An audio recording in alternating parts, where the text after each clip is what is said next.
turns out that dogs do a much better job at discriminating between the types of things that are explosives and things that are not.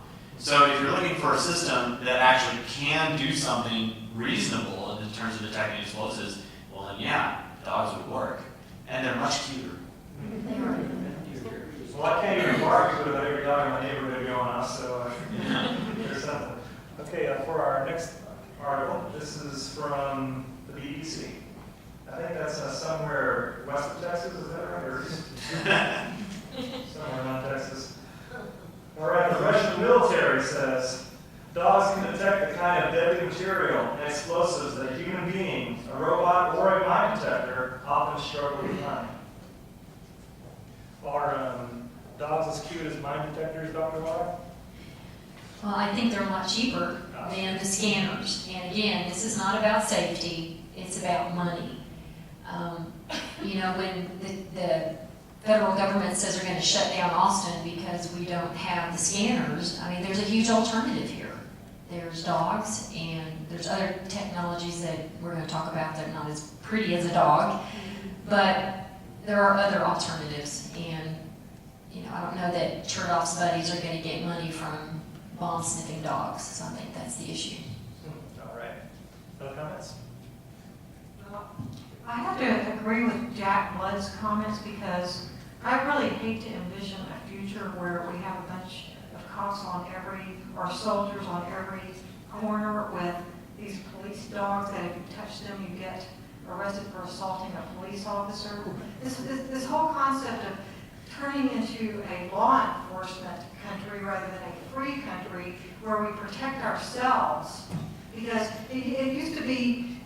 And I invite you all to read the book called Tough Towns, where under a lawfully appointed magistrate, like an elected sheriff or a marshal, whenever the bad guys came into town to rob a bank or to rob anyone, the populace, the business owners, rose up, got their shotguns, and went out to take care of the business. And we didn't have a bunch of delegated bureaucrats and bureaucrats, more bureaucrats.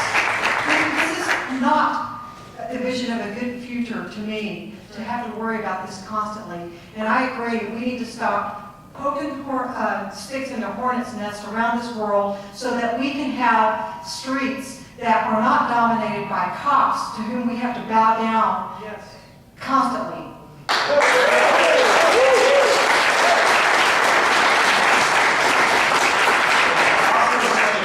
Friendly city. I don't think there'll be any shortage of bomb-sniffing dogs to go around. We can train a few. But what about our friends in New York City? Next article, please.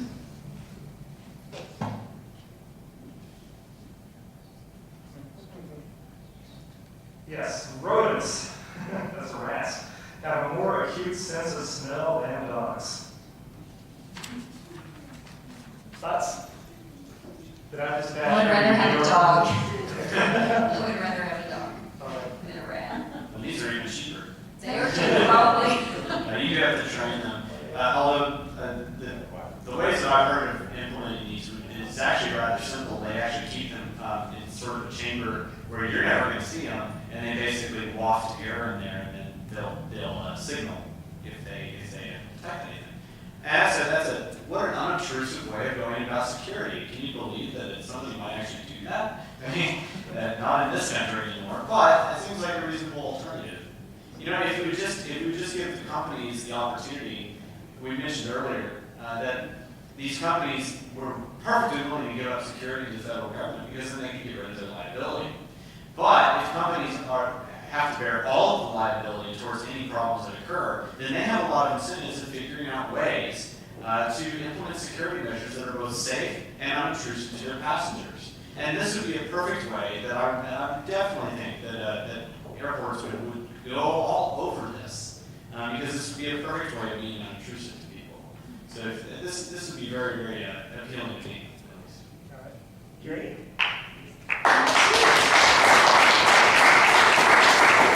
I completely agree with that because I think that if you keep it on a private level, it's going to be a lot more professional. Remember the movie Roadhouse? How professional those bouncers were at that bar compared to the cops? Wonderful example of cinema.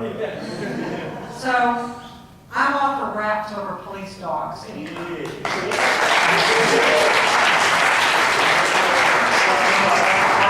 Perfectly safe in that, so maybe get Patrick Swayze in on it too. Okay, if you were lined up to speak last time, you got dibs with the microphone, so come on up. Yes, sir. Our Heather's got a comment. She's got King's X on everything. So. One of the things I wanted to comment on was something what Jack brought up, and it's something that I've been thinking about since I found out about the checkpoints of the future, which is something that's been unveiled. That's literally what DHS calls them. And I feel like they have gone so far with these body scanners, with these enhanced patterns, so we'll be begging for something else, and people will be begging for alternatives. And what these checkpoints of the future are, it is really Orwellian, worse than the body scanners. And what it is you would have to, and this goes along right with Real ID, where your biometrics are shared or stored, and you have to have a secure check-in. And so you have your hands and your face and your eyes scanned for your secure check-in, and you are predetermined by a government entity. It doesn't say specifically what that government entity is, whether you are a normal passenger, a preferred passenger, or an elevated risk. So this is predetermined by the government before you go to travel, and there are 3 tunnels that you go down. And so they're checking, in these tunnels, they're checking for, explosives, and they're also checking your heart rate and your stare to see if you're nervous. And so what they say that they're looking for, and this is a quote, they're looking for bad people rather than bad objects. And I think that that's a really scary precedent. So even if we are able to stop these, or when we're able to stop these, we have to be really cautious of the next steps that they're going to be taking.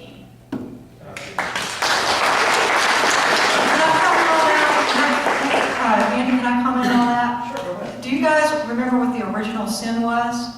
Pride. It was, what was it? Pride. You want to be like that? To be as God. That's exactly what that is.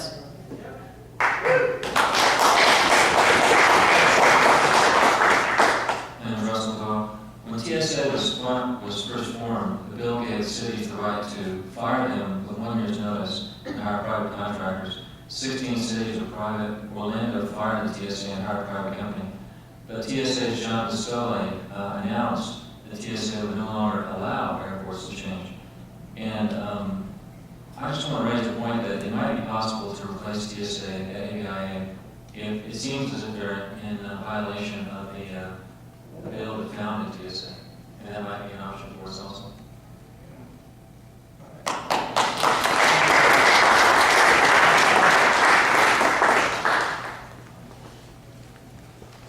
Thank you, Texas for proposing this. My name is Jared Barger. I'm a veteran and housekeeper of 9/11. Some of you might know me, some of you might not. I'm trying to make this short. No one wants to be here, I'm sure. We all be at home doing other things, but this is what we have to do. There's a bigger picture here. 9/11 is the key. That's why we're here. It all comes from 9/11. It all emanates from that. Kurt Haskell had a good point about, and Baptist isn't crazy, Illuminati is real, whether we want to discuss it or not. Kurt Haskell was one man that saw the nice dressed man get, I can't pronounce the guy's name, Farak, Abdul-Fattah, whatever, on a plane, and Kurt Haskell pointed out in an article, he said, if they never would have caught the guy, we wouldn't have these body scanners because the plane would have blown up. And we would have known where the bomb was. So we wouldn't have to have body scanners, which is a very valid point, I think. Usually I get very mad. Some of y'all might know me, some of you might not. Last year, this is kind of got my feet wet, speaking at the Austin University International Advisory Airport Commission. Got real upset. Got on the internet, and we all should be mad, like the movie Network. And I'm mad as hell. I'm not gonna take it anymore. He's screaming out our windows. We should all be like that. Getting to Lee Leffingwell's office and screaming at him and saying, "I'm mad as hell. I'm not gonna take it anymore." This is all part of a bigger picture. When we talked earlier about the Judeans getting people naked for humiliation, well, the Nazis did the same thing to Jews, women and children, not just men. They made them get naked, and that's a fact. So they say if you don't like it, just don't fly, right? Well, that's part of the bigger picture. Is they want it in grocery stores. What are we going to say then? That if you don't like it, just don't eat. I know I don't have to, y'all all know what's going on. Everybody in this room knows what's going on, obviously, or we wouldn't be here. So I'm just making these comments and I ask the question if there's just kind of making statements to reiterate this kind of stuff. But that's where it's going. It's shopping malls and grocery stores and roving vans out on the streets where they just scan your body while you're walking down the street and jump out and say, oh, it's for your safety and security, right? Isn't that what they always say? It's always for your safety and security. Like the man you know that's coming to watch us over here, the two policemen, they keep coming by from time to time to look in here. It's all for our safety and security, right? And if you believe that, you know what they told the Jews? It's all for your safety and security. That's what they told them, period. So you go to the camps, get naked, it's all for your safety and security. So we have to know where to draw the line in the sand. Because the government's not going to do it. I mean, these are real dog tags. I was really in the military. You don't believe me? Go join the military or work for the government and then see how you feel. Because I thought I was doing the right thing. I thought I was being patriotic and I was, oh man, I'm going to serve my country. Well, it's all a joke. And the people at the top levels, they really do worship the devil, man. Look at actions speaking louder than words. You think we have all these TSA scanners and tasering for people who are asking questions. I mean, if we had regular police in here and regular city council right now, I couldn't be saying these things. They might be, you know, I'm Jared Barger, and then they'd be like, get out of here. You can't do that. And we might not agree with Ronnie Reefer, but he has the right. That's, you know, I may not agree with your right what you're saying, but I'll fight to the death for your right to say it, even though I don't agree with everybody. Period. Even some of those socialists out there in the Occupy movement, because this is what it's all about. So I'm just asking everybody, tell everybody, man, if my family won't talk anymore, I love them. I don't like them, but I love them to death. That's why I do it for them. But when people say you're crazy or you're nuts, just say, okay, present them with the facts and say, is that all you got is name calling? And just keep presenting them with the facts because they're all there. So I just want to say, give yourself a round of applause, man, because y'all are the ones that matter. Not the city council, not the police, not the military, not the politicians, the people. We the people. That's what this is all about. So please just keep coming to these things. I know y'all want to be here, and thank you, and God bless.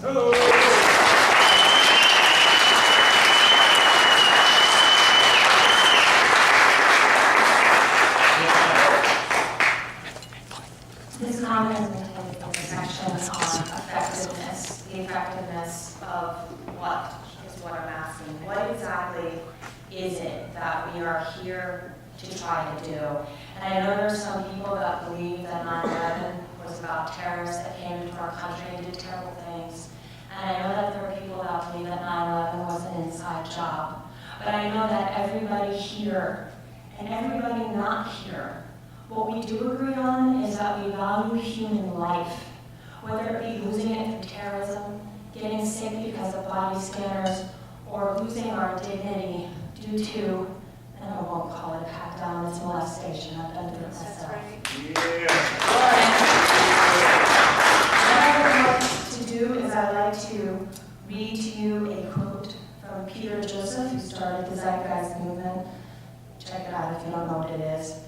The unnecessary deaths of 3,000 people on September 11, 2001 is no more or less important than the deaths of those during world wars via cancer and disease, accidents, or anything else. The United States alone each year, roughly 30,000 people die from automobile accidents, the majority of which could be stopped by very simple structural changes. This, I'm sure, I did a graduate thesis on it. That's 10 9/11s each year, yet no one seems to pine over this epidemic. Likewise, over 1 million Americans die from heart disease and cancer annually. Yet regardless of the 330 9/11s occurring each year in this context, the government budget allocation for research on these illnesses is only a fraction of the money spent on anti-terrorism operations. I encourage people to think about that and to use that argument for those situations where people just think we're all nuts. That really the goal here is human life, both that we preserve it and that we have quality.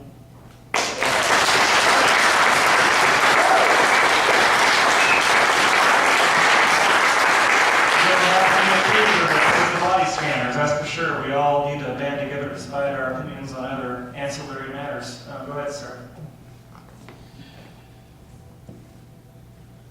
Thank you. You guys do a great job. My name is Larry Nelson. I'd like to talk about a little bit of corruption on TSA. True story. A friend of mine back in October was going to the best job that he was ever going to get, ever got. I mean, it changed his life. It's a true story. It's here in Austin, for the scanners. He didn't want to go through the back now, and it was 5 o'clock in the morning. And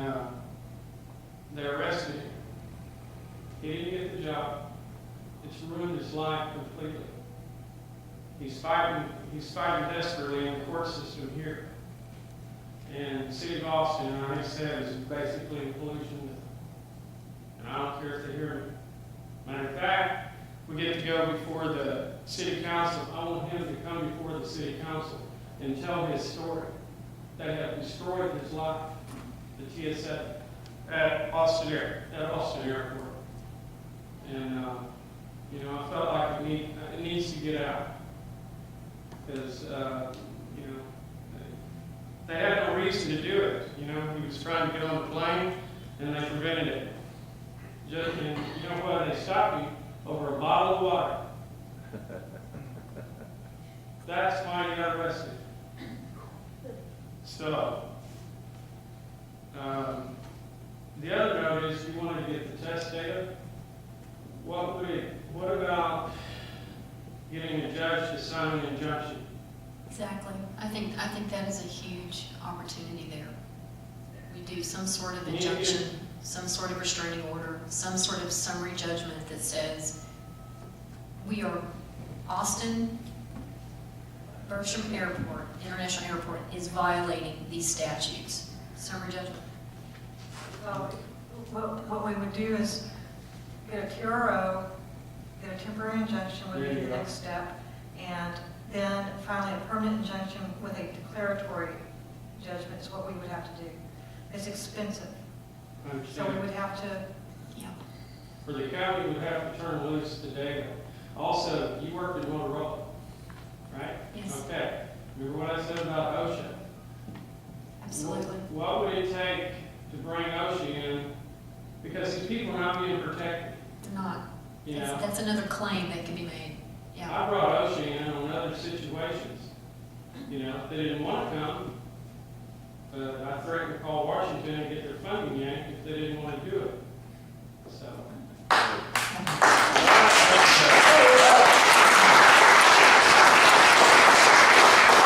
And last but not least, the guy wearing a tie. Thank you to Heather and Tag for putting on this. Thank you to all three of you. It's very informative. I have a few questions. That's what you mean, sir. Joseph Berg. Have there been other cancer clusters found other than in Austin? No other places have been studied. No. There's not even enough data on that yet. Are the ABI scanners the ones with failure points? Do the other types of scanners also have the same failure points? What do you mean failure? 70% failure rate? I think the X-ray scanners, we don't have, I didn't look up any data for the false positives for the X-ray scanners, but the ones we are getting, the millimeter wave, Okay. have this false positive. That's what the report was about. That's what our the report was machine about. specifically. Our machines. Yes. And then I was very happy to hear, actually the only thing I've been happy to hear about as far as scanners tonight is that they're not going to be at all checkpoints. That's right. Is that a permanent solution or is that just until we have them buy some more? I think it's to keep us quiet, personally, Is that right? to some extent, yeah. 2 out of the 3 are being, will have the scanners, and the third one you can go and do what you want. So at this point, there's no plan to put a scanner? Not right now. It's unknown. Unknown. I think part of the reason that they chose to go with the millimeter wave scanners is that they are lighter. They're not quite so heavy, and in order to install them in ABIA, they were going to require a major structural overhaul to install anything at all. So it's unknown to me, at least at this time, whether or not the third checkpoint is either capable of even having it, or whether there are plans in place to go ahead and install it. For all we know, maybe they'll keep it open for a month and then they'll shut it down. We don't know. So unfortunately, that's the bad news I have for you on that. Yeah, actually, that's a point that I wanted to bring up. I actually do a lot of traveling, and I've noticed that they're changing the philosophy at the checkpoints. In Phoenix, they are standing behind the metal detectors or in front of the metal detectors where we would walk through, and essentially pointing the majority of people through the backscatter X-ray devices. They're letting children go through and minutes with children, go through the metal detectors, everyone else pretty much goes through the scanners. At El Paso, the metal detectors actually have barriers in front of them, so 100% of people are going through the back scanner registry process. San Francisco and Baltimore as well, on the track. Colorado. Their objective Denver, is- 100%. from day one has been 100% scan. That's, They've explicitly stated it. They are very adamant about it. also, in Phoenix, there's a sign that before you go through, they don't show the actual resolution of the bodies that the units take photos of, but they note that the damage from, or the same x-rays that you get through the backscatter units are equivalent to 2 minutes on an airplane. They state that on the sign before. So my question is, what can we do to get some signage there at Austin Bergstrom to stay? What I would like, and I told Representative Simpson I would love to see this, is a photo montage of a typical family, showing them on one side, mom, dad, daughter, son, baby, and then the next one, what the scanner actually shows, to decide, and have that forced to be right in front of the line as you go through. And then the other thing that I would like to see is because I don't imagine that in the back room where they're reviewing the scans, that they're flipping out between male and female for when a female goes through females. So I would like to also see your scanner today is just like an HED, your management pictures on the wall, right on the scanner. Whoever's watching the resolution from that scanner, a nice little picture of the person who's actually watching. So when dad comes through with a 16-year-old daughter, and he's about to send her through that scanner, and he looks up at the top of the scanner and he sees some 45-year-old TSA pervert, male pervert on the scanner.